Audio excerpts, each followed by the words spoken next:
dosa dan kebaikan ibarat seperti membuat kalung mutiara. Bagaimana mutiara pertama dirangkai, lalu yang kedua merangkai yang ketiga dan seterusnya. Demikian pula adanya. Satu perbuatan baik berdampak ke yang lainnya. Dan satu dosa pun berdampak ke yang lainnya. Penyebab dari dosa adalah kesombongan seseorang. Seseorang dapat menghindari dirinya dari perbuatan dosa hanya saat dia melihat hukumannya. Tapi kadangkala dia dibutakan kesombongannya. Kebiasaan untuk berbuat zalim dan jahat akan membuatnya semakin sering melakukan itu. Tindakan membahayakan dan perbuatan tidak adil masih bisa ditoleransi. Itu juga termasuk kejahatan yang masih bisa diampuni dalam lingkungan masyarakat itu. Itu hukuman yang dapat langsung diputuskan oleh mereka. Masyarakat itu yang memutuskan hukumannya.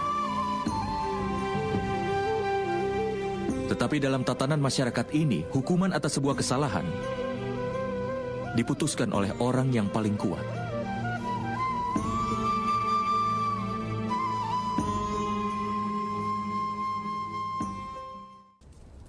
Apakah kau tahu batasan dari pengorbanan bagi orang-orang yang mencoba untuk membangun kebenaran? Batasan dosa dari orang-orang berdosa adalah akhir dari pengorbanan mereka. Dengan kata lain, sampai orang-orang berdosa dan dosa-dosa mereka diampuni, pengorbanan harus dilakukan oleh orang-orang yang membela kebenaran. Itu tidak dapat dipungkiri, kan, teman?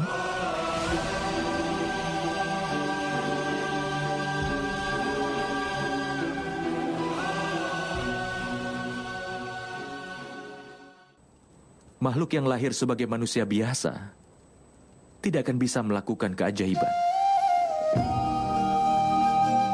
Orang yang lahir dari rahim seorang wanita, maka dia pasti terikat oleh aturan dari dunia fana.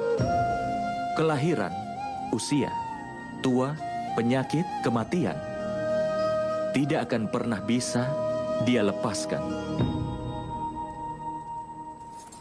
Tapi keajaiban memang terjadi, Paman. Itu memang benar, Satanika.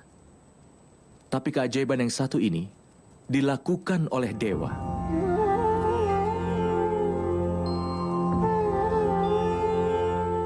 Ketika orang dengan segenap ketulusan jiwa dan raganya mau menghapus kejahatan dan membangun tatanan hidup yang baik dan benar, aib dan dosa dalam dirinya bisa diperangi. Maka dewa pun akan melakukan keajaiban untuk melindungi moral dan menetapkan kesejatiannya.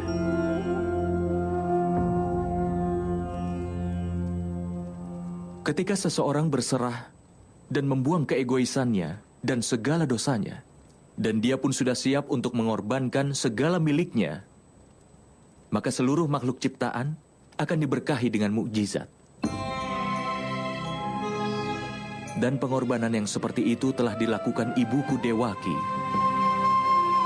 Dan keajaiban pun terjadi di penjara itu, nak. Ini adalah keseimbangan penciptaan. Tapi dewa hanya melakukan mukjizat ketika ada manusia yang melawan hukum alam, namun kesejatian yang sebenarnya ada di dalam hati. Sehingga manusia jangan pernah menyerah untuk berjuang. Setiap kali seseorang berjuang untuk menghindari dosa, bahkan dalam bentuk perjuangan yang sekecil apapun, maka dewa akan melakukan mukjizat untuk melindunginya. Artinya, kalau kalian ingin mencari bantuan dari alam semesta ini dan juga dari para dewa, maka pertama-tama berserahlah dan jauhilah keegoisan dari segala dosa. Belajar tetap tegar di segala keadaan.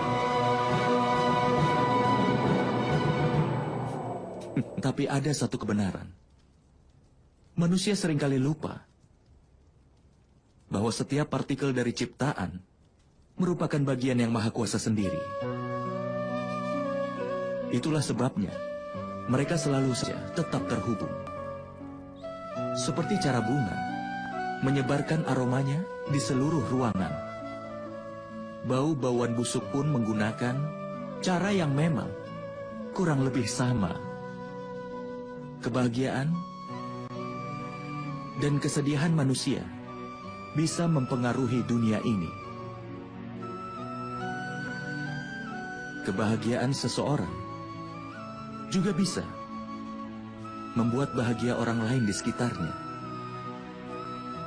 Kesedihan seseorang pun bisa pula membuat sedih orang lain di sekitarnya.